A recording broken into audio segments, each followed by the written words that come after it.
అమెరికాలో తెలుగు వారి కోసం అనేక కార్యక్రమాలు చేపడుతున్న ఉత్తర అమెరికా తెలుగు సంఘం నాట్స్ ప్రవాస భారతీయుల కోసం శారీరక మానసిక ఆరోగ్యంపై అవగాహన కల్పించేందుకు వెల్నెస్ వెబినార్ నిర్వహించింది.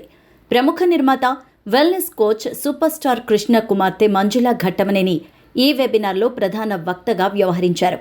NATS chairman Kishore Kancharla, NATS board of director Bindu Yalamanchili ఈ వెబినార్ని కార్యక్రమాన్ని చక్కగా సమన్వయం చేశారు. ప్రతి ఒక్కరూ సెలబ్రిటీల స్థాయి ఆరోగ్యాన్ని, సంతోషాన్ని సొంతం చేసుకోవడానికి అవసరమైన 3 రహస్యాలను ఆమె పంచుకున్నారు. అందులో మొదటిది సూపర్ బాడీ. శరీరాన్ని ఆరోగ్యంగా ఉంచుకోవడానికి ప్రాసెస్ చేసిన జంక్ ఫుడ్ మానేసి ఇంట్లో వండిన సహజమైన పోషకాహారం తీసుకోవాలంటూ సూచించారు. రెండవ రహస్యంగా సూపర్ మైండ్ గురించి మంజుల వివరించారు.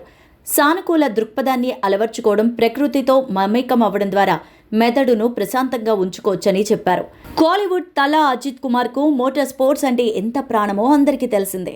తాజాగా బెల్జియంలోని ప్రఖ్యాత సర్క్యూట్ డి స్పా ఫ్రాంకోర్చాంప్స్ ట్రాక్పై జరిగిన రేసులో అజిత్ తన వేగాన్ని చూపించారు.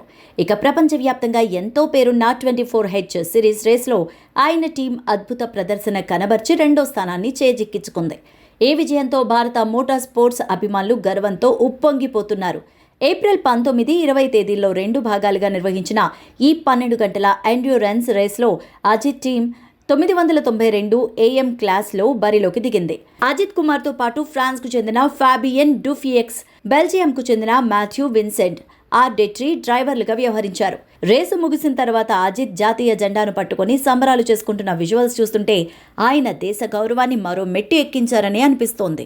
తమిళనాడు, పశ్చిమ బెంగాల్ అసెంబ్లీ ఎన్నికల వేళ నగదు ప్రవాహానికి అడ్డుకట్ట వేసేందుకు ఎన్నికల కమిషన్ గట్టి చర్యలు చేపట్టింది. ఎన్నికల ప్రకటన వచ్చినప్పటి నుంచి ఈ 2 రాష్ట్రాల్లో కలిపి సుమారుగా 865 కోట్ల విలువైన నగదు, మద్యం బహుమతులను అధికారులు సీజ్ చేశారు. ఓటర్లను ప్రలోభపెట్టకుండా ఎన్నికలు ప్రశాంతంగా జరిగేలా చూడాలంటూ కమిషన్ ఆదేశించడంతో అధికారులు తనిఖీలు ముమ్మరం చేసి అక్రమంగా తరలిస్తున్న సొత్తుపై ఉక్కుపాదం మోపుతున్నారు. ఎన్నికల సీజన్ మేనేజ్మెంట్ సిస్టమ్ గణాంకాల ప్రకారం పశ్చిమ బెంగాల్ కంటే తమిళనాడులోనే అత్యధికంగా నగదు, ఇతర వస్తువులు బయటపడ్డాయి. తమిళనాడులో మొత్తంగా 438 కోట్ల విలువైన సొత్తును అధికారులు స్వాధీనం చేసుకున్నారు. ఇందులో అత్యధికంగా 178 కోట్ల విలువైన ఉచిత వస్తువులు, 105 కోట్ల విలువైన లోహాలు, 78 కోట్ల నగదు ఉన్నాయి. మరోవైపు బెంగాల్లోనూ 427 కోట్ల సొత్తును అధికారులు సీజ్ చేశారు. తమిళనాడు ఎన్నికల్లో టీవీకే పార్టీ కొత్తగా అందుబాటులోకి వచ్చిన AI టెక్నాలజీని సమర్థవంతంగా వాడుకుంటూ ఎన్నికల ప్రచార సరళిని మార్చేస్తుండడమే హాట్ టాపిక్గా అవుతోంది. ఇటీవలే కుంభకోణంలో టీవీకే అధినేత విజయ్ ప్రచారం చేస్తున్నట్టు ఆర్టిఫిషియల్ ఇంటెలిజెన్స్ సహాయంతో హోల్ గ్రాఫిక్స్ను ప్రదర్శించిన టీవీకే తాజాగా ఏకంగా రోబోను రంగంలోకి దింపింది. కోయంబత్తూర్ టీవీకే అభ్యర్థితో కలిసి ఒక రోబో ఇంటింటా ప్రచారం చేయడం ఓటర్లను ఆకర్షిస్తోంది. కుంభకోణంలో నిర్వహించిన ప్రచారంలో విజయ్ హాలోగ్రామ్ ఓటర్లను ఆకర్షించిందనే ప్రచారం జరగడంతో ఇతర చోట్ల కూడా టీవీకే అభ్యర్థులు డిజిటల్ ప్రచారాన్ని వాడుకునే ప్రయత్నాలు చేస్తున్నారు. కోయంబత్తూర్లో ఒక రోబోను ఇంటింటికి తిప్పుతూ టీవీకే పార్టీకి ఓటు వేయాలని కార్యకర్తలు అభ్యర్థిస్తున్నారు.